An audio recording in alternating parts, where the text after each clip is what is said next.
Sir ఇక్కడ sir అలాగే ఇప్పుడు కమర్షియల్గా వస్తున్న సినిమాల నేపథ్యం ఎక్కువైపోయినాయి మార్కెట్లో.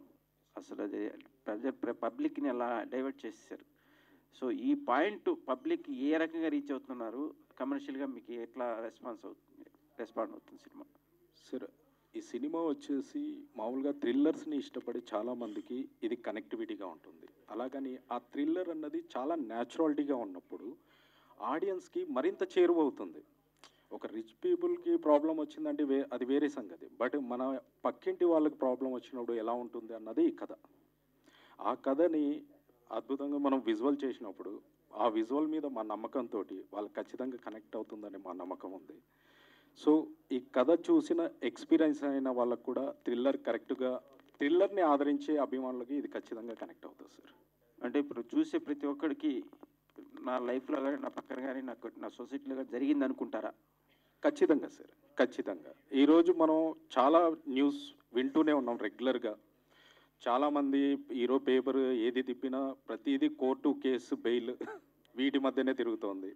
సో ఇలాంటి వెర్షన్స్లో ఉన్నప్పుడు ఒక కోర్టు డ్రామా థ్రిల్లర్ ఇది. కోర్టు డ్రామా థ్రిల్లర్ ఖచ్చితంగా కనెక్టివ్ అవుతుంది. ఇంకొకటి ఏంటంటే జనాలకి ఇన్ఫర్మేషన్లా ఉంటుంది ఇది. ఇందులో మేము ఏదో కోర్టు వాదనలు, ప్రతివాదనలు ఇలా ఉండవు. వాటితో పాటు సెక్షన్స్, దేనికి ఏంటి అనేది పర్టికులర్ సెక్షన్స్ని మెన్షన్ చేస్తూ వాటి మీద డిస్కషన్ చేస్తూ జనాలకు ఒక అవేర్నెస్లా ఉంటుంది ఈ సినిమా. అది మాత్రం ఖచ్చితంగా ప్రామిస్ చేయగలం.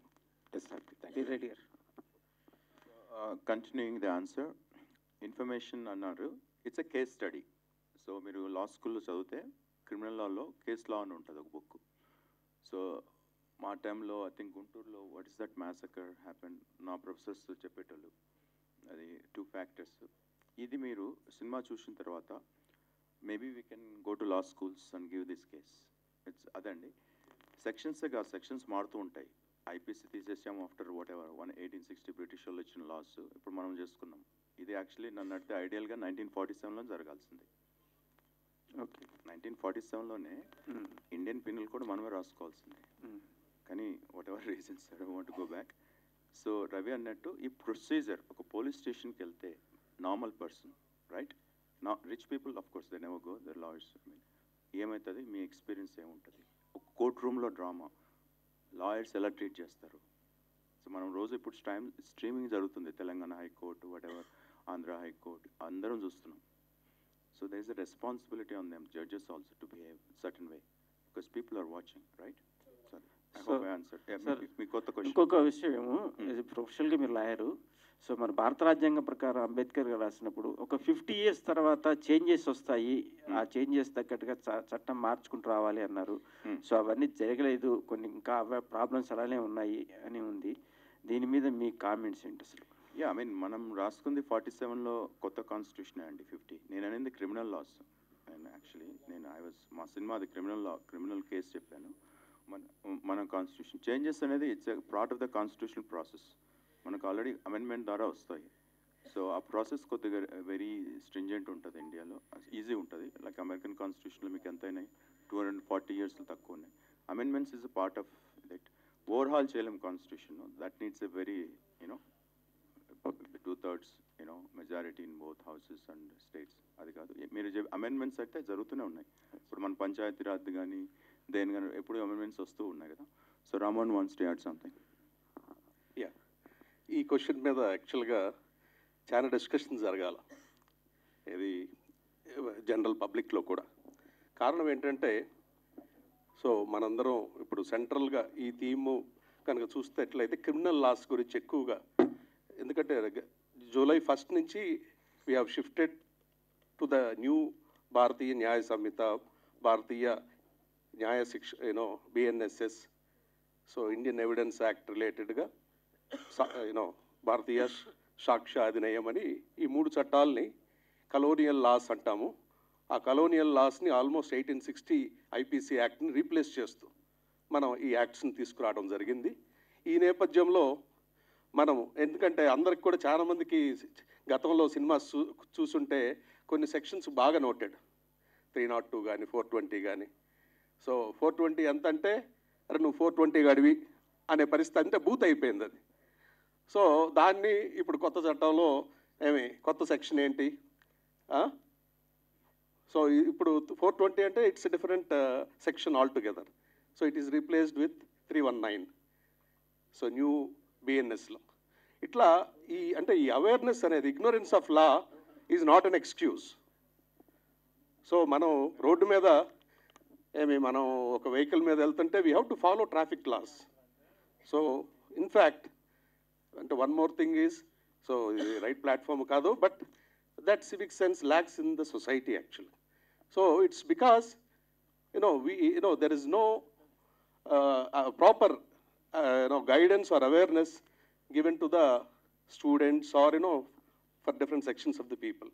ఈ ట్రాఫిక్ లాస్ దగ్గర నుంచి ప్రతి చట్టాల గురించి అవగాహన అనేది అది సినిమా ద్వారా బాగా జనంలోకి తీసుకెళ్ళొచ్చు అనేది నమ్ముతూ మనం ఈ సినిమా చేపట్టడం జరిగింది. సార్ ఇంతకు అడిగినట్టుగా మన constitution is a living document అండి. ఈ లివింగ్ డాక్యుమెంట్ అంటే మన భారత రాజ్యాంగం రాసి ఆల్మోస్ట్ లైక్ 75 years అవుతుంది. సో 106 అమెండ్మెంట్స్ చేసుకున్నాం. సో అంటే మారుతున్న కాలానికి అనుగుణంగా అమెండ్మెంట్స్ చేసుకుంటున్నాం. చాలా తక్కువ కాన్స్టిట్యూషన్స్ 10-12 సంవత్సరాల మించి వివిధ దేశాల్లో అంటే ఓల్డ్ కాన్స్టిట్యూషన్ మళ్ళీ రీవ్యాంప్ చేయాల్సి వచ్చింది. సో కాన్స్టిట్యూషన్ యాజ్ ఇట్ ఈజ్గా మనము దాన్ని మారుతున్న కాలానికి అనుగుణంగా మార్చుకుంటూ అమెండ్మెంట్స్ చేసుకుంటూ వెళ్తున్నామండి. సో ఇంకా దాన్ని రాబస్ట్గా, ఎందుకంటే దాంట్లో ప్రొసీజర్ లాస్ రిలేటెడ్ కొంత ఉంటుంది, కాన్స్టిట్యూషన్లో ఎక్కువగా సబ్స్టాన్సివ్గా ఉంటుంది, అంటే ఇంటర్ప్రిటేషన్ ఆఫ్ ద కాన్స్టిట్యూషన్. ఇది మన కోర్టులో సుప్రీంకోర్టు, హైకోర్టు పరిధిలో ఇవి కాన్స్టిట్యూషనల్ కోర్ట్స్ కాబట్టి వీళ్ళకి ఎక్కడికక్కడ ఈ భారత మన ప్రభుత్వం కనుక మనకి లెజిస్లేచరు, ఎగ్జిక్యూటివ్, జ్యుడిషియరీ 3 ఆర్గన్స్, 4వ ఆర్గన్ మనం మీడియా అనుకుంటాం. సో ఈ 4 పిల్లర్స్ ఎంత స్ట్రాంగ్ ఉంటే ఆ కంట్రీ యొక్క ఫౌండేషన్ అంత స్ట్రాంగ్ ఉంటుంది. సో ఇదంతా కూడా చాలా దీని డైరెక్టర్ గారు ఒక్క నిమిషం. So I don't want to make it more. Ramon is making this as a constitutional law. So actually 420 అంటే మందేలా కదండి, బ్రిటిష్ వాళ్ళు 1857లో కదా, 53 కామన్వెల్త్ అని వింటామా, కామన్వెల్త్ అని గేమ్స్ అక్కడ ఏవే ఉన్నాయి, మన పాకిస్తాన్ పక్కన బంగ్లాదేశ్, ఆవిడ కూడా 420 ఇదే ఉంటుంది. చీటింగ్ వాళ్ళు మార్చుకోలేదు, ఇంకా మనం మార్చుకున్నాం. సార్ లీగల్లీ వీర్ అని పెట్టారు కదా, ఇది ఇల్లీగల్ వీర్గా అయ్యేట ప్రమాదం ఉంది. తెలుగులో ఎందుకు పెట్టలేదు ఈ టైటిల్? తెలుగులో అంటే మొదటి నుంచి లీగల్లీ వీర్ అన్నది లీగల్, తెలుగులో పెట్టినా మీకు అంత అట్రాక్టివ్గా ఉండదేమో అని ఒక చిన్న అంతే. మనం తెలుగు వాళ్ళము ఇంగ్లీష్ లాంగ్వేజ్ పైన చాలా ఇది ఉందండి, infatuation. NTR, YSR, KCR, rebel star, megastar, ఇప్పుడున్న సినిమాలు కూడా చూద్దాం, acronym RRR, game changer. So why not legally we're? Okay okay. న్యాయం కావాలి సినిమా దగ్గర నుంచి జస్టిస్ చౌదరి ఇలాంటి సినిమాలు, నిన్న కాక మొన్న వచ్చిన పవన్ కళ్యాణ్ గారి సినిమాలో కూడా న్యాయ వ్యవస్థ మీద చూపించారు. వాటికి భిన్నంగా ఈ లీగల్లీ వీర్లో ఏముంటుంది చూపించడానికి మాకు? వాటికి భిన్నంగా అంటే అవి కొంచెం కమర్షియల్ యాక్టివిటీస్తో ఉన్న సినిమాలు సార్. వీటిలో ఏంటంటే మనం ఆ పెద్ద సినిమాల స్కేల్ వేరే ఉంటుంది, వాటి ఇమాజిన్ వేరే ఉంటుంది. బట్ ఏంటంటే ఇక్కడ మీకు కనిపించే ఆర్టిస్టులు ఎవరు ఆర్టిస్టులా కనిపించారు, మన ఇంటి పొరుగు వాళ్ళలాగా, మన ఇంటి పక్కన ఇంట్లో జరిగే ప్రాబ్లమ్ని మనం చూస్తున్నట్టు. సో ఇలాంటివి చూసినప్పుడు ఏంటంటే మనం ఫీల్ అవుతాం, వాళ్ళ కనెక్టివిటీ అవుతాం. కానీ పెద్ద స్టార్స్ అలాంటి సినిమా చేసినప్పుడు ఎంతసేపు మనం స్టార్ని చూస్తాం, బట్ ఇక్కడ ఏంటంటే జనాలకి ఇన్ఫర్మేషన్ దొరుకుతుంది, ఎలా ఫైట్ చేయాలి, ఒకవేళ నా కుటుంబం కోర్టుకు వెళ్తే ఎలా, దానికన్నది ఒక సొల్యూషన్ ప్లస్ ఆ ప్రాబ్లం, వీటన్నిటిని చూపిస్తాం మనం. ఇలాంటి వాటికి కనెక్ట్ అయినప్పుడు జనాలకు కూడా ఇన్ఫర్మేషన్గా ఉంటుంది. ఇందులో కమర్షియాలిటీ కన్నా ఎక్కువగా ఇన్ఫర్మేషన్ ఎక్కువగా ఉంటుంది. ఈ ఇన్ఫర్మేషన్ ఖచ్చితంగా జనాలకి కనెక్టివిటీగా ఉంటుంది, అందుకోసమని తీసాను సార్. మీరు అడిగింది కరెక్టే. జస్టిస్ చౌదరి అవన్నీ super hit films, commercial and melodramatic. మేము తీసుకునేది ఏంటంటే సార్, ఇప్పుడు సపోజ్ ఇక్కడ ఆడియన్స్లో ఎంతమంది పోలీస్ స్టేషన్కి పోలేదంటే చాలామంది ఉంటారు. పోలీస్ స్టేషన్ పోవడం అనేది ఒక ట్యాబు, స్టిగ్మా ఉంది. ఆ పోలీస్ స్టేషన్ పోలీస్ వచ్చారా అన్నట్టు. ఓకే, కోర్ట్ అంటే ఇంకా నెక్స్ట్ లెవెల్. సో మేము తీసుకున్న ఇంగ్రీడియంట్స్ ఏంటంటే, ఇప్పుడు మనం ఏంటి కేసు ఎలా అవుతుంది మీకు తెలుసు. ఒక కంప్లైంట్ వెళ్ళాలా, దాన్ని పోలీస్ బిలీవ్ చేస్తే ఒక ఎఫ్ఐఆర్ రిజిస్టర్ చేస్తారు. If they believe it makes out a case, crime happened. FIR అయిన తర్వాత ఇన్వెస్టిగేషన్ అవుతుంది, మీకు వారెంట్స్ ఇంకా వాడెవర్ అరెస్ట్లు, all the process you're seeing live, I don't need to tell you. And then charge sheet, trial. So ఇవన్నీ ఒక order ప్రకారం చూపెట్టామండి. మీకు ఫైనల్ వర్డిక్ట్ వస్తుంది క్రిమినల్ ట్రయల్లో. మన దేశంలో అన్ఫార్చునేట్లీ క్రిమినల్ ట్రయల్స్ మీకు రావు. క్రిమినల్ ట్రయల్స్ కాకుండానే మనం అందరూ దే ఆర్ సర్వింగ్. అంటే ప్రజెంట్ రోజుల్లో న్యాయ వ్యవస్థ చాలా ఖరీదు అయిపోయిందండి. ఒక న్యాయం కావాలి అంటే కొన్ని కోట్ల డబ్బు పట్టుకుని రెడీగా ఉండాలి. అలాంటి సామాన్య మానవుడికి న్యాయం దొరికే రోజు వస్తుందంటారా? సార్ అది నేను ఆన్సర్, ఎందుకంటే ఇది అమెరికాలో కూడా big rich people always buy their way to the justice. So మన దేశం ప్రాబ్లమ్ అన్నాను, బట్ ఇక్కడ లీగల్ ఎయిడ్ సెల్స్, డిఫెన్స్ అంతా ఇస్తున్నారు. ప్రోబోనో కేసులు చేస్తారు. రవి అనే ఈ కేసులో కూడా నేను, నా క్యారెక్టర్ ఏంటి, ఒక ప్రోబోనో కేసు తీసుకుంటా. అంటే ఇప్పుడు మన సిఎస్ఆర్ ప్రోగ్రామ్స్ ఉన్నాయి కంపెనీస్కు. అంటే ఏంటి అవి? Big companies, right? ఇప్పుడు మనం రామోజీ గారి ఫౌండేషన్ చూసాము, ఐఎస్బికి 20 crores 30 crores ఇచ్చారు. సో సేమ్ థింగ్ లాయర్స్ కూడా సొసైటీకి సోషల్ ఆబ్లిగేషన్ వల్ల ప్రోబోనో కేసులు చేస్తారు. మామూలుగా రిచ్ పీపుల్ నుంచి 5 crores వాట్ ఎవర్ 1 crore ఎంత నాకు తెలియదు తీసుకుంటారు అది. సో ఆ బ్యాలెన్స్కి టైం పడుతుంది. సో అందరికీ జస్టిస్, లిటిగేషన్ తగ్గించుకోవడం బెస్ట్. అనవసరంగా కేసులు పోవడం, ఫ్రివలస్ లిటిగేషన్ తగ్గితే. ఇప్పుడు జపాన్ ఉంది, it's not a right society. US is a right society. నా హక్కు ఉంది, నేను వెళ్తా, నేను ఎఫ్ఐఆర్ పెడతా, నేను కంప్లైంట్ పెడతా అని. బట్ జపనీస్, మేబీ మన ఇండియన్ ఇన్ఫ్లుయెన్స్ ఏమో, they embodied the true Buddhist ideology. They feel that నేను ఎందుకు కేసు వేయాలి అన్నట్టు. డ్యూటీ బౌండ్ సొసైటీ, అందరు రైట్సే మాట్లాడతారు, డ్యూటీస్ ఎక్కడండి? ఇప్పుడు మీరు చూడండి, జపనీస్ సొసైటీ, లీగల్ సొసైటీ, ఒక కేసు పెట్టాడంటే వాడు నిజంగా 99% తప్పు చేసి ఉంటాడు. మీరు చూసారా Brazilian descent CEO of Nissan, it's a great case. You go on Google, how many people Japanese prosecution takes over? Very few. So the answer ante it takes time. We are still a new nascent democracy in terms of moral. So only 75 years is nothing compared to other democracies. Veereddy గారు, Yes sir. మీకు ఇప్పుడు British కాలం నుంచి న్యాయ వ్యవస్థలో న్యాయదేవతకి కళ్ళగంతలు కట్టి ఉంటుంది. న్యాయదేవతకి మన సినిమాలో కూడా చూసాం, ప్రతి సినిమాలో న్యాయదేవతకి కళ్ళకు కట్టే ఉంటుంది, న్యాయం కనిపించదు అనే దాని మీద. ఇప్పుడు రీసెంట్గా భారత ప్రభుత్వం న్యాయదేవతకు గంతలు తీసేసింది, కళ్ళకు గంతలు తీసేసింది. దానిపైన మీరు ఒక అడ్వకేట్గా ఏం చెప్పాలనుకున్నారు? సినిమాలో ఏం చూపించారు? ట్రూ అండి. లైక్ రామ్మోహన్ గారు చెప్పినట్టు మన లాస్ ఎక్కడి నుంచి వచ్చినాయి ఆలోచించారా? 4th centuryలో కోడిఫికేషన్ అయింది లా అనే, the way we are seeing modern law. Constantine ఒక ఎంపరర్ ఉన్నాడు, Croatian. When he embrace Christianity, ఆ 10 commandments చేశారు. మీరు చెప్పింది అదే. మీరు లేడీ జస్టిస్ అని ఫ్రెంచ్ ఆ స్టాచ్యూ ఇచ్చారు, మీరు చెప్పే స్టాచ్యూ అమెరికన్స్కు. Espouse the cause of liberty and fraternity అన్నట్టు సింబల్, రైట్? సో అది తీసినా తీయకున్నా ఇది ఎప్పుడో 47లో జరగాల్సింది స్టాచ్యూస్ అంటున్నా, రైట్? ఇప్పుడు ఏదో ఉమెన్ పైన చాలా వైలెన్స్ జరుగుతుంటే నిర్భయ అని తీసుకొచ్చి లాస్ పెడుతున్నారు. సో మనం డెమోక్రసీ అంటే మన MLAs, మన MPs, they should be on the forefront to come with the new laws, not follow the British laws, colonial laws, right? ఇది ఎందుకు సినిమాదే కనెక్ట్ చేద్దాం. మీ ఏ లాస్ ఉన్నాయండి స్టాచ్యూట్ ఈ సినిమాకు చెప్పండి? ఏ statute? Whatever we are doing here, ఎవరైనా ఆలోచించారా? ఏ statute? The whole cinematography act ఎప్పుడుది? సో ఇవన్నీ రివామ్ చేయాలి. దానికి you should elect good people to draft good laws that are in sync with the times, not something which is there for 100 years అన్నాడు. నన్ను అడిగితే me to answer your question, lady జస్టిస్కు కళ్ళు తీసినా పెట్టినా it's a symbolic thing. Yeah, I don't feel much difference. Real change should come within all of us. Duty bound, right? Ravi గారు, sir ఇప్పుడు ఏ story తీసుకోవాలి అని చెప్పినా సరే ఒక ఇన్స్పిరేషన్ ఎట్లయినా ఎక్కడి నుంచి ఒక తీసుకుంటాం ఫస్ట్ పాయింట్ మనం. సో అసలు మీరు ఈ స్టోరీ తీసుకునేటప్పుడు ఏదైనా కేస్ స్టడీ కానీ ఏదైనా ఒక కేస్ కానీ దాన్ని ఇన్స్పైర్గా తీసుకొని చేశారా? ఎట్లా అనుకున్నారు సార్ ఈ స్టోరీ? అసలు మీకు థాట్ ఎట్లా వచ్చింది? యాక్చువల్లీ స్టోరీ ఇచ్చింది వీర్ సార్ని వచ్చే, వీర్ గారే స్టోరీ ఇచ్చారు. ఆ స్టోరీ డెవలప్మెంట్స్ అవి చేసుకున్నాం అంతే. తర్వాత వచ్చేసి రెగ్యులర్గా మనం చూస్తూనే ఉంటాం. ఇప్పుడు కేసెస్ అన్నది రిచ్ పీపుల్కి అది హోదాలా మారిపోయింది.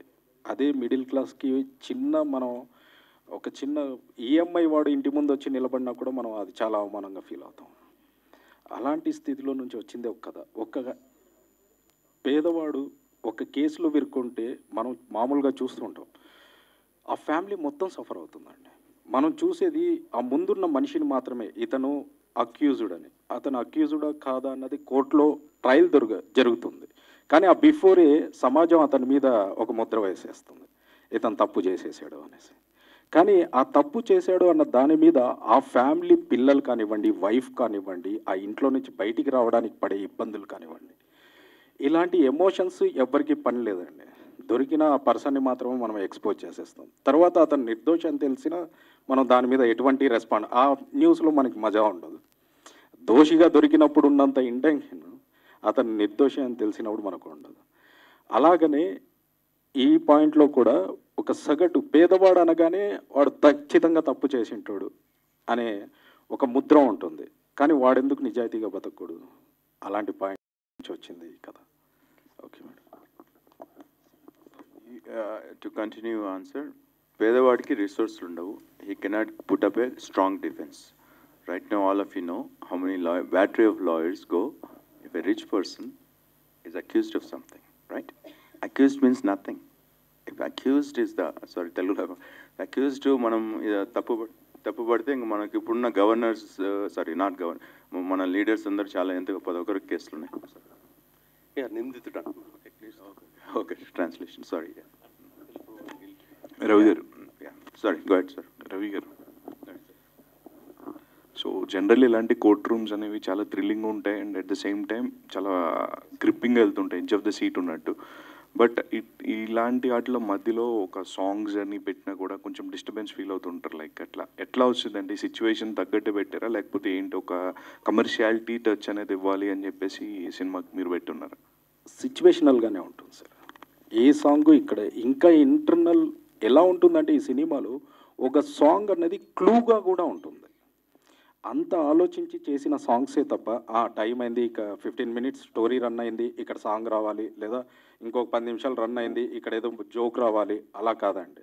మీరు ఒక మంచి కథని, ఒక బుక్ చదివితే మనం ఎంత మంచి ఫీల్ అవుతామో, ఒక మంచి బుక్ మన చేతికి వచ్చినప్పుడు ఈ సినిమా చూసినప్పుడు కూడా అంత మంచి ఫీల్ వస్తుంది మీకు. ఒక మంచి బుక్ చదివామన్న ఫీల్ మాత్రం ఖచ్చితంగా ఈ క్యారెక్టర్లని మీరు సినిమా నుంచి బయటికి వచ్చాక కూడా ఆ క్యారెక్టర్లని మోసుకెళ్తారు మీరు ఇంటికి దాకా. అరే అతనికి అలా జరుగును, కానీ క్లైమాక్స్ ఇది బాగుంది, అది బాగుంది అని మీరే చెప్తారు. అలా ఉంటుంది ఈ కథ. జనరల్గా కోర్ట్ రూమ్స్ అనేవి మలయాళంలో నీరు కావచ్చు, ఇలాంటి తెలుగులో వ్యవస్థ అని చెప్పి ఒక వెబ్ సిరీస్ చాలా బాగా హిట్ అయినాయి and at the same time వాటికి చాలా మంచి అప్లాజ్ వచ్చింది. సో మీరు అంటే ఇవన్నీ చూసేసి ఉన్నారు జనరల్ ఆడియన్స్ అనేవి ఈజీగా దే కెన్ ప్రెడిక్ట్ అదే ఇక్కడ ఏదో జరగబోతుంది అన్నట్టు. సో ఎలాంటి థ్రిల్లింగ్ ఆస్పెక్ట్స్ ఉండబోతున్నాయి, మీరు ఎలాంటి జాగ్రత్తలు తీసుకున్నారు? లైక్ నేను ఖచ్చితంగా ప్రామిస్ చేయగలను సార్, ఇందులో ప్రిడిక్ట్ చేయలేరు. ఇట్స్ మై ఛాలెంజ్, ఖచ్చితంగా ఛాలెంజ్ ఇది. ఎందుకంటే అంత ట్విస్ట్లతోటి ఉంటుంది సినిమా. ప్రీ క్లైమాక్స్ వరకు కూడా ప్రిడిక్ట్ చేయలేరు, ఇతనే చేసి ఉంటాడు అని. అలా ఉంటుంది కథ. అందుకే నేను చెప్పేది ఈ కథ థ్రిల్లర్తో పాటు ఫ్యామిలీ ఆడియన్స్కి కూడా ఖచ్చితంగా కనెక్టివిటీ అవుతుంది. పిల్లలు కూడా హ్యాపీగా చూడొచ్చు. ఇందాక లాస్ట్లో పాప డైలాగ్ విన్నారు కదా, ఎంత అమాయకంగా అడుగుతుందో, ఆ నల్ల కోటు వేసుకోవాలంటే ఏం చేయాలి. సో అలాంటి మెసేజ్ పిల్లలు చూసినా కూడా ఓహో నల్ల కోటు వేసుకోవాలంటే మనం లా చదవాలి అలా. సో లా చదివితే మనం ఏం చేయొచ్చు, సొసైటీకి మంచి చేయొచ్చు, అందులో నుంచి చెడు చేయొచ్చు. కానీ మంచి చేయాలనుకున్నప్పుడు ఖచ్చితంగా ఆ స్టాండ్ నిలబడ్డం అన్నది ఎన్ని కష్టాలు వచ్చినా చాలా ఇంపార్టెంట్. అందులోనూ మన ఎదురుగా ఒక స్ట్రాంగ్ అపోనెంట్ ఉన్నప్పుడు ఇంకా కష్టంగా ఉంటుంది. కానీ మనం ఒక పేదవాడి తరఫున నిలబడి ఆ అపోనెంట్ని ఎదుర్కోవడం అన్నది నిజంగా ఒక చిన్న బండరాయి హిమాలయాల్ని ఎదుర్కొన్నట్టు ఉంటుంది. కానీ ఈ బండరాయి ఆ హిమాలయాల్ని అధిరోహించినప్పుడే ఆ సక్సెస్ ఉంటుంది. All the best and looking forward for the film. Thank you sir, thank you so much. Basically ఇప్పుడు ట్రెండ్ ఏం నడుస్తుందండి, you vilify the hero, glorify the villain, right? All agree, let's not take names, but this is a clean film. You can take your grandma on grandchild or your family, and if you get disappointed I will come back to answer your question. Ravi గారు, legally we're okay, మీకు లీగల్గా ఉన్న knowledge ఎంతండి? అంటే మీ దానికంటే కూడా నాకు అంతగా నాలెడ్జ్ లేదు సార్. సార్తో జాయిన్ అయ్యాక నాకు నాలెడ్జ్ తీసుకొని చేసిన సినిమా నిజం చెప్పాలంటే వాస్తవం. ఈ క్వశ్చన్ ఎందుకు అడిగానంటే కథ అంటే సార్ ఇచ్చారు, ఆయనకి ఎక్స్పీరియన్స్ మీద ఆయన ఏదో కొన్ని సంఘటనలు చెప్పారు. బట్ దాన్ని 2.5 hours సినిమాగా స్క్రీన్ ప్లేగా తీసుకెళ్ళడం అనేది చాలా రిస్క్. అది మీకు నాలెడ్జ్ ఫుల్పెజ్ నాలెడ్జ్ లేకపోతే ఆ స్క్రీన్ ప్లేని మీరు చేయలేరు అది చివరి వరకు.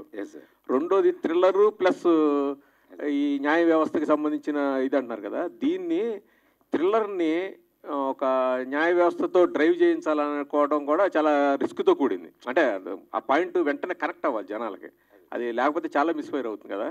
ఆ విషయంలో మీరు తీసుకున్న కేర్ ఏంటి? కేర్ అంటే గతంలో మనం చూసిన సినిమాలు కానివ్వండి, తర్వాత మనం గెయిన్ చేసిన నాలెడ్జ్, ప్రజెంట్ సొసైటీలో జరుగుతున్న కరెంట్ వీటి ప్రాబ్లమ్స్ కానివ్వండి, వీటి మీద అవగాహన పెంచుకోవడం, వీటితో మనం ట్రావెల్ అవుతున్నాం కాబట్టి వాటిలో నుంచి వచ్చిన పాయింట్స్ని ఇందులో అప్లికేబుల్ చేస్తూ అలా చేసుకున్న సినిమా. అట్ సేమ్ టైం మనం ఆల్మోస్ట్ ఆల్ సినిమాలోనే ఉన్నాం కాబట్టి కథని ఎలా తయారు చేసుకోవాలి, వాటిలో ఎలా డ్రైవ్ చేసుకోవాలి, ఇంకా మిగతాదంతా కమర్షియాలిటీ అన్నది షుగర్ కోట్ లాంటిది దానికి. సో మెయిల్ సోల్ మటుకు law thrilling, court drama thriller అనేది మెయిన్ కోట్ అదే సార్. Yes sir. కానీ సినిమా చూశాక మటుకు మీరు ఎంత బాగుందా అనేది చాలా ఉంటుంది సార్. ఇట్స్ బిగ్ రిస్క్ అండి, కరెక్టే. It's murder mystery, courtroom thriller, father sentiment and other things. రిస్కే, బట్ నాకు నమ్మకం ఉంది మీరు రివార్డ్ చేస్తారని. దట్టు యాక్చువల్గా ఈ కోర్టు సీన్లు ఇవన్నీ ఇదివరకు సినిమాల్లో ఉండేవి. అంటే ఒక సినిమా స్టార్ట్ అవటం, వీళ్ళని ఏదో చేయటం, హీరో అని పట్టుకోవటం, న్యాయ వ్యవస్థలు నిలబెట్టడం, కోర్టు అడిగే శిక్ష చేయటం, సినిమా ఎండ్. ఈ తర్వాత జనరేషన్లో ఈ జనరేషన్ ఏమైపోయిందంటే ఇక కోర్టులో న్యాయస్థానం ఏం లేదు, హీరో వెళ్తాడు చంపేయటం, సినిమా అయిపోవటం, ఇక కోర్టులతో పని లేదు. మళ్ళీ మీరు కోర్టులోకి వెళ్తున్నారు కదా, దాన్ని జనాలు కూర్చోబెట్టగలగాలి కదా. అది ఐ థింక్ మేము చేసి సక్సెస్ అవుతామని, మా రిస్క్కు మీరు ఆడియన్స్ విల్ రివార్డ్ అస్, ఆ కాన్ఫిడెన్స్ ఉంది. అలా అని కాదు సార్, మనం ఎంత కమర్షియల్గా మనకేంటంటే ఇన్స్టెంట్ లా అన్నది ఈ రోజుల్లో ఇన్స్టెంట్ కాఫీ, ఇన్స్టెంట్ ఫుడ్ అందరూ ఇన్స్టెంట్గానే. ఈవెన్ ఒకప్పుడు ఏంటంటే మనకి ఒక మనిషి మీద కోపం ఉన్నప్పుడు ఆ మనిషి కనపడితే కానీ తిట్టేవాళ్ళం కాదు. ఈరోజు ఎలా అయిపోయిందంటే మనిషి మీద కోపం రాగానే ఇమ్మీడియట్లీ ఫోన్ తీస్తున్నాం, తిట్టేస్తున్నాం. అలా అయిపోయింది సొసైటీ. సో అన్నీ ఇన్స్టెంట్గానే అయిపోతున్నాయి. కానీ ఒకప్పుడు మనిషి మనం తిట్టాలంటే అతను ఎదురుపడేలోపు ఆ కోపం చల్లారిపోయేది. పోతే పోలేరా మనం కూడా అని మళ్ళీ చైర్ తీసుకున్నాం. ఇప్పుడు ఇన్స్టెంట్గా తిట్టి మనకి ఎంత ప్రాసెస్ అవుతాం. అలాగనే ఈ సినిమా కూడా మీకు ఇన్స్టెంట్ లా మీద డిపెండ్ అయిన వాళ్ళు ఇలాగే ఆలోచిస్తారు సార్. కమర్షియాలిటీలో ఆ కంక్లూజన్ ఇచ్చేస్తారు. కానీ రియలిస్టిక్గా తీసినప్పుడు అలా ఉండకూడదు. అలా ఉండకుండా న్యాయం అన్నది న్యాయ ప్రకారమే జరగాలి. ఆ న్యాయాన్ని చేసే వాళ్ళు జెన్యూన్ అయితే చాలు. వాడు ఫెయిల్యూరా సక్సెసా అన్నది పక్కన పెడితే న్యాయం కోసం నిలబడ్డం అన్నది వెరీ ఇంపార్టెంట్. అదే ధర్మో రక్షిత రక్షిత అంటాం కదా, అలాంటి సీక్వెన్స్ లాంటి. వీర్ రెడ్డి గారు, అయితే లీగల్లీ వీర్ అని మీ పేరుని ఆఫ్లో కట్ చేసేసారు, రెడ్డి ఎందుకు యాడ్ చేయలేదు? I don't know answer, I wish I know. అట్లేం లేదు, బట్ సినిమా టైటిల్లో నేను పెట్టాను కదా last name, I mean what is that character name ఫుల్గా. అంటే సి యాక్చువల్లీ లీగలీ బ్లాండ్ అని ఒక సినిమా ఉంది, Reese Witherspoon, that's also like funny comedical. So అలాగే నేను ఓకే ఇంక సినిమా టైటిల్ గురించి ఆలోచిస్తుంటే అలా తీసుకున్నాను అంతే తప్ప I didn't think about that lines. But Veer Reddy అని పెట్టాను కదా సినిమా టైటిల్. అంటే మీరు అనేది అర్జున్ రెడ్డి లాగా అట్లానే జార్జ్ రెడ్డి టూ మచ్ లేండి అది. వీర్ రాఘవ క్యారెక్టర్. సి నేనేదో వచ్చి కోవిడ్ టైంలో తీసుకునే తప్ప నేను ఇటు ఉంటానా, మళ్ళీ నెక్స్ట్ సినిమా ఉంటుందా, అంత డీప్గా ఆలోచించలేదండి. ఏదో ఒక వెంచర్ రైట్, యూనో ప్రతి ఒక్కరికి ఆ సినిమా ఉంది కదా Morgan Freeman, what's that bucket list అని ఉంటుందా, నాకు ఒక బకెట్ లిస్ట్ ఉంది, ఒక టిక్ మార్క్ అయిపోయింది, లీగలీ వీర్ అయిపోయింది. సో అంటే ఈ మూవీ సక్సెస్ అయ్యి మీకు మంచి పేరు వస్తే నెక్స్ట్ కంటిన్యూ చేస్తారా?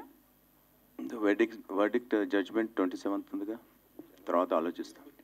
మీరే 27 తర్వాత will take a call. So అంటే మీకు తెలిసిన యాజ్ ఏ లాయర్ మీకు తెలిసిన న్యాయ వ్యవస్థ కావచ్చు, చట్టాలు కావచ్చు వేరుంటాయి. సినిమా దగ్గరికి వచ్చేటప్పటికి దాన్ని డ్రామా పరంగా మార్చాల్సి ఉంటుంది. సో మీరు రాసింది ఒకటి, ఈ మోహన్ గారు డైరెక్టర్ మార్పులు ఇట్లాంటి చోట ఏదైనా వచ్చినప్పుడు కాంప్రమైజ్ అయ్యారా? కరెక్ట్ హీటెడ్ ఆర్గ్యుమెంట్స్ అయినాయి. Creative logic versus magic, that will never be in one place. Compromise అవ్వాల్సిందే. సో అంటే అవి లైన్ దాటి ఉన్నాయా? లైన్ దాటి ఉన్నాయా కాంప్రమైజ్లో కూడా? అంత లేవండి. యా, అదే రవి చెప్పాడు, చాలాసార్లు లాజిక్ ఉంది, లీగల్గా ఉంది, అది మీకు కనపడుతుంది. It's like I said case study లాగా ఉంటుంది ఇది. ఇప్పుడు మీరు వెళ్ళి లా స్కూల్కి యాక్చువల్లీ టిపికల్గా మేము పోదాం అనుకున్నాం, టైం లేదు. సో వాళ్ళు ఫస్ట్లో ఒక కేస్ లా ఇస్తారు, స్టడీస్ అన్నీ చదువుకోవాలి మనం, ఈ కేస్ లా ఇది అన్నట్టు, అంటే కొన్ని ఉంటాయన్నమాట. సో అలాంటిది అవుతుంది మా సినిమా సబ్జెక్ట్. అంటే మీరు లీడ్ రోల్ తీసుకున్నారు కదా, సో మీకంటే కూడా ఎవరైనా వెల్ నోన్ పర్సన్స్, అంటే ఎవరైనా ప్రెసెంట్ ఉన్న హీరోలు కావచ్చు, అట్లా ఎవరైనా సీనియర్ యాక్టర్ని ఎందుకు అనుకోలేదు? See, this is like I said, to perpetuate memory of my dad. So obviously I have to act. This is my tribute to him. నేను పెద్ద హీరోలను పెట్టి ఏ హీరోలను పెట్టి తీద్దామని కాదు ఇది. సో అదే మీకు అడుగుతున్నాను, రిక్వెస్ట్ చేస్తున్నాను, మాలాంటి వాళ్ళని కూడా ఎంకరేజ్ చేయండి. We also can coexist, equality అన్నట్టు అంతే. నాకు ఈ పెద్ద హీరోలను పెట్టి తీద్దాం, I don't want get into that line. If I'm doing it, I will do it myself. అందుకే ఇప్పుడు మీరు చూడండి, own production, own story, I mean own music, everything own, except Viswanath Chowdary గారు. Yeah, right question, apt question. So అంటే movie ఇండస్ట్రీలో I think we have, మనం Telugu audience కూడా ఒక స్ట్రిక్ట్ ఫార్మేట్ ఏదో పెట్టుకున్నామండి. Probably I think new generation may not accept that. So అందుకనే ఈ ఓటీటీ ప్లాట్ఫామ్స్, వెబ్ సిరీస్లో సో బాగుంటే ఎవరన్నా చూస్తారు. So we are coming out of that, I can say stardom or brand or some legacy, దాని నుంచి బయటకు వస్తున్నాం. ప్రతి ఒక్క మనిషి తన జీవితంలో హీరోనే అని వీర్ ఈ సినిమా ద్వారా మెసేజ్ అయితే క్లియర్గా ఇచ్చేశారు. దానికి age I think A barriers లేవు అనేది నేను అంటాను. యా, అండ్ రవి గారిని అడగండి, నేను ఎన్ని రోజులు లేట్గా వెళ్ళాను షూట్కు, ఫైట్ సీన్స్కి రిక్వెస్ట్ చేసేటోడు, డ్యాన్స్. వేరే హీరో అంటే అప్పుడు మీరు ఏంటంటే ఇదే విధంగానే కమర్షియాలిటీ ఎక్స్పెక్ట్ చేస్తారు మేడం. ఇప్పుడు ఏ హీరోని చూసినా మీరు ఆల్రెడీ వాళ్ళని చూసేసి ఉన్నారు, ఖచ్చితంగా ఇందులో కమర్షియాలిటీ ఉంటుంది అని ఒక ఫ్రెష్ వే. అందులోనూ మీరు ఏంటంటే ఇందులో కథతో ట్రావెల్ అవుతారు తప్ప హీరో అనే పదం కన్నా కూడా ఆయన చేసిన ఆ క్యారెక్టర్కి న్యాయం చేసిన విధానం చూస్తే మటుకు మీరు కంపల్సరీ వీరైతేనే దీనికి కరెక్ట్ అనేది మటుకు ఖచ్చితంగా ఫీల్ అవుతారు. ఇందులో వీళ్ళు కాకుండా ఏ కమర్షియల్ అంటే మనం రెగ్యులర్గా చూసిన హీరోలను చూసినప్పుడు ఏదో ఎక్స్పెక్టేషన్స్ మారిపోతాయి. వీర్గా రావడం వల్ల ఒక ఫెయిల్యూర్ అన్నది కూడా యాక్సెప్ట్ చేస్తారు ఆడియన్స్. ఓకే, ఇతను ఫెయిల్ అవడంలో తప్పులేదు, ఇలాంటి ఫెయిల్యూర్ ఇంకేం సక్సెస్ అవుతాడు. ఎక్స్పెక్టేషన్స్ ఉండవు. ఆ ఎక్స్పెక్టేషన్స్ లేనప్పుడు చూసినప్పుడే కథను ఫీల్ అవుతారు. ఇప్పుడు నేను కమర్షియల్గా హీరోని పెట్టినప్పుడు కథను ఫీల్ అవ్వరు, ఇతను ఏదో చేస్తాడు అన్న ఫీల్లోనే చూస్తాను. అంటే నా క్వశ్చన్ ఏంటంటే, ఆయన ప్రొడ్యూసర్ కాబట్టి మీరు కాంప్రమైజ్ అయ్యారా, లేదు లేకపోతే నిజంగానే కథకి యాప్ట్ అనుకున్నారా? కథకి యాప్ట్ అన్నది మీరు 27th సినిమా చూశాక మీరే చెప్తారు మేడం. ఎందుకంటే కథకి యాప్ట్ అయ్యారు కాబట్టి. ఒకవేళ ఆయన చెప్పారు కూడా మధ్యలో జర్నీలో, మీకు ఎక్కడన్నా నాకు నచ్చకపోతే కూడా తీసి పక్కన పెట్టేసేయండి, మనం కమర్షియల్గానే వెళ్దామని. కానీ ఇప్పుడు మీరు టీజర్ చూశారు కదా, ఈ న్యాచురాలిటీ చూశాక మీరు ఎవరైనా యాక్సెప్ట్ చేయాలి. అట్లా ఎక్స్పెక్టేషన్స్ ఉండవు. ఫస్ట్ ఆఫ్ ఆల్ మీరు ఏంటంటే కథ హీరో మేడం, కథ హీరో యాక్చువల్లీ కథ హీరోతో ట్రావెల్ అయ్యే క్యారెక్టర్స్ అన్నీ. సో ఈ క్యారెక్టర్ కథతో మీరు కనెక్ట్ అవుతే సినిమా ఆటోమేటిక్గా మీకు మంచి సినిమా చూసామన్న ఫీల్ మటుకు ఖచ్చితంగా కలుగుతుంది. సో వీరెడ్డి గారు, లాస్ట్ క్వశ్చన్. యాక్చువల్లీ ఇప్పుడు అల్లు అర్జున్ అరెస్ట్ చేశారు, తప్పుడు కేసులు పెట్టారని కొంతమంది అంటున్నారు. సో యాజ్ ఏ లాయర్ మీరు ఏం చెప్తారు? ఆ సెక్షన్స్ కరెక్టేనా? అసలు జరిగిన ఇష్యూ కూడా అందరికీ తెలిసినదే, తెలుగు స్టేట్స్ కావచ్చు, ఆల్ ఓవర్ ఇండియా కూడా అది వెళ్ళింది. సో యాజ్ ఏ లాయర్గా మీరు ఏం చెప్తారు?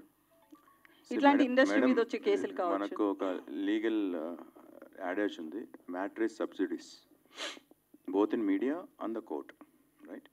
సెక్షన్స్ పెట్టారు, ఎవరు పెడతారండి? సెక్షన్స్ కోర్టు న్యాయ వ్యవస్థ పెట్టదు, police investigating officers. Case like మిందని చెప్పాను, ప్రైమా ఫేసి ఉన్న సర్కమ్స్టాన్సెస్ ఫ్యాక్ట్స్ని బట్టి పెట్టారు.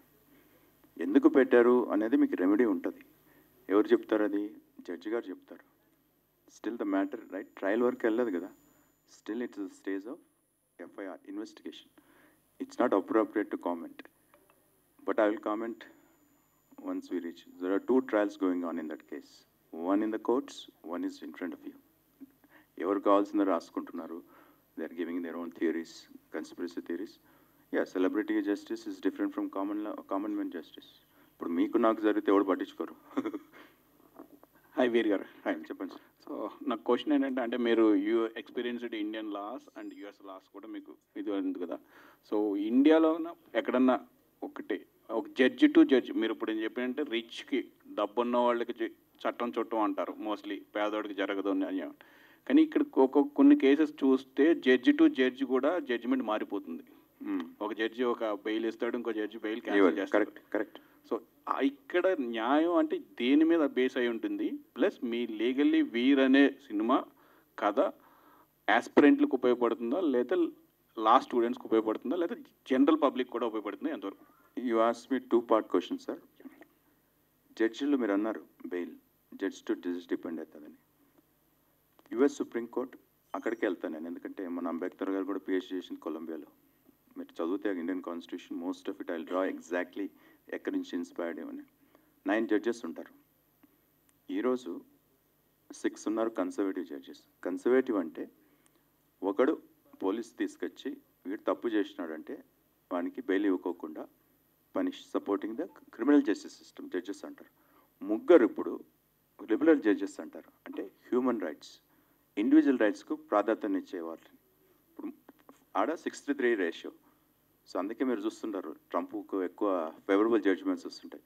రాంగ్ కాదు అది. మన ఇద్దరం ఈక్వల్ మార్క్స్ వచ్చాయి, ఒకే లా స్కూలు, మన ఇద్దరం గెలిచాం. కానీ ఇంటర్ప్రిటేషన్ అంటారు అది. ఇక్కడ ఇండియాలో లోయర్ జ్యుడిషియరీ నుంచి వచ్చిన జడ్జెస్ చాలా స్ట్రిక్ట్గా ఉంటారు, భయపడతారు. ఎలివేటెడ్ జడ్జెస్ అని ఉంటారు కదండి, మంచి హైకోర్టు ప్రాక్టీస్ చేసిన వాళ్ళు జడ్జ్ అయితే వాళ్ళు ఓపెన్గా ఇస్తారు, because they have seen the whole 360 view of the whole life, right? అది ఐ హోప్ ఐ ఆన్సర్. ఇంకా బీదవారికి జస్టిస్ రాననేది అక్కడ కూడా అంతే అండి. You just go and watch. I think making a murder అని విస్కాన్సిన్లో ఒక కేసు ఉంటుంది. ఎవరినో ఇరికేయాలని ఇరికిస్తారు. Don't think it's India problem. Just మనకు వేరే ప్రాబ్లమ్స్ వల్ల అది అంత పర్ఫెక్ట్ రావట్లేదు. We should encourage our youth. Nowadays NLUs వచ్చాయి, మా టైంలో ఎన్ఎల్యూస్ లేవండి. లా చదువుతున్నావు అంటే వీడికి ఐఐటీ రాలే, ఇంజనీరింగ్ రాలే, వీడి డాక్టర్ రాలే, వీడు పోయాడు అనుకుంటారు.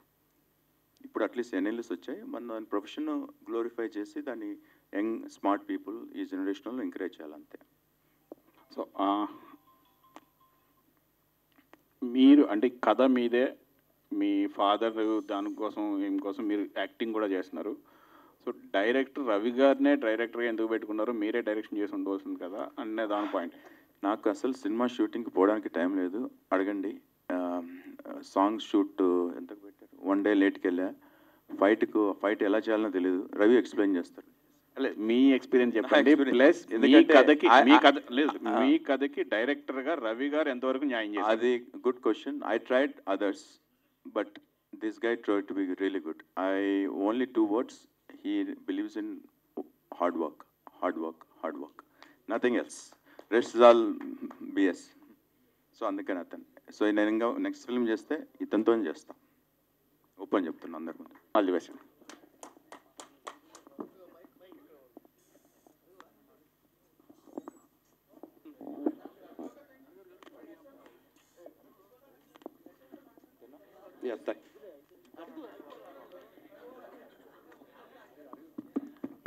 రవి గారు. Hello sir. వీర్ గారు ఈ స్టోరీ మీకు ఇచ్చినప్పుడు ఈ మెటీరియలైజ్ స్పాట్లైట్ చేసి చూపించడానికి ఆడియన్స్కి, సో ఈ మూవీ అనేది ఒక 2 hours 3 hours ఉంటుంది. సో మీరు అనుకున్నట్టు ఒక ఈ స్టోరీ చూపించడానికి ఆడియన్స్ కనెక్ట్ అవుతారు అనుకుంటున్నారా? ఇంపాక్ట్ అవుతుంది అనుకుంటున్నారా? జనరల్గా కోర్ట్ డ్రామాస్ అనేవి అంటే మనం చూపించినట్టు ఆడియన్స్ కనెక్ట్ అవ్వరు, ఎందుకంటే వాళ్ళు బయట జనరల్ చూసే విధానం వేరే ఉంటుంది, కోర్టుకి వెళ్ళే విధానం వేరే ఉంటుంది, మూవీ చూసే విధానం వేరే ఉంటుంది. సో అందుకని ఎక్కువ మంది వెబ్ సిరీస్కి కనెక్ట్ అవుతారు. స్టోరీస్ మనం చెప్పలేమేమో 2 అవర్స్లో చెప్పలేమని. మీరు అంత కాన్ఫిడెన్స్కి ఎలా చెప్తున్నారు ఈ 2 అవర్స్ని చూపించగలనని? కాన్ఫిడెన్స్ అంటే కథ సార్, మెయిన్ కథ ఇక్కడ కూడా. కథని మేము చేసిన డెవలప్మెంట్ విధానం కానివ్వండి, అందులో న్యాచురాలిటీని ఇన్బిల్డ్ చేసిన విధానం కానివ్వండి, ఈ రెండింటిని ఇన్బిల్డ్ చేసి ఇది ఒక ఇన్ఫర్మేషన్ లాగా చెప్పాం కాబట్టి, ఇందులో కమర్షియాలిటీ మీన్స్ సమ్ సాంగ్స్ చూశారు, విన్నారు, ఇవన్నీ కూడా ఎంటర్టైనింగ్గా ఉంటాయి. ఈ ఎంటర్టైనింగ్తో పాటు ఒక మనిషి ప్రాబ్లమ్ని ఖచ్చితంగా సగటు ప్రాబ్లం అన్నది న్యాచురల్గా ఉంటుంది సార్ మీకు ఈ సినిమా అన్నది ఖచ్చితంగా చెప్పాలంటే. When Ravi uses information, he is a layman. As a lawman, what means case law. ప్రతి ఒక్కరు బెయిల్ బోనోళ్ళు ఏమంటారు చెప్పండి మీరు? సార్ అర్నాబ్ గోస్వామికి ఇచ్చారు కదా, ఒకే సెట్ ఆఫ్ ఫ్యాక్ట్స్ పైన మల్టిపుల్ పోలీస్ స్టేషన్స్లో కేసులు వేస్తున్నారు, క్లబ్బింగ్ ఆఫ్ చంద్రచూడ్ గారు ఇచ్చిపోయారు, అది కేసులా.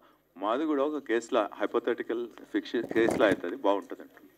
చూడండి, మనం again I come back to you to answer after watching movie. Probably will have a show on I think 27th, right? Please come back, will have Rambabu గారు, విశ్వనాథ్ గారు చేస్తారు. So that time I'll answer, okay? On the 27th we'll have a, I think, media show, right? So then we can, after watching, it's a different perspective, we'll get it, okay? Yeah, yes sir. Nakam, director.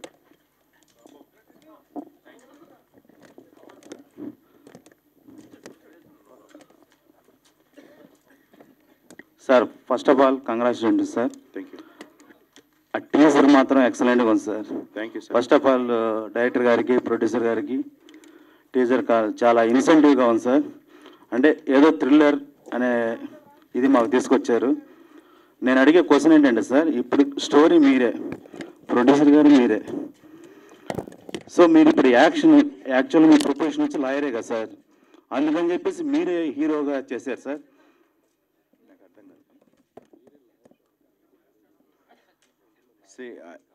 చెప్పండి sir. ఒకటి ఏదో ఒకటి చాలు sir cinema.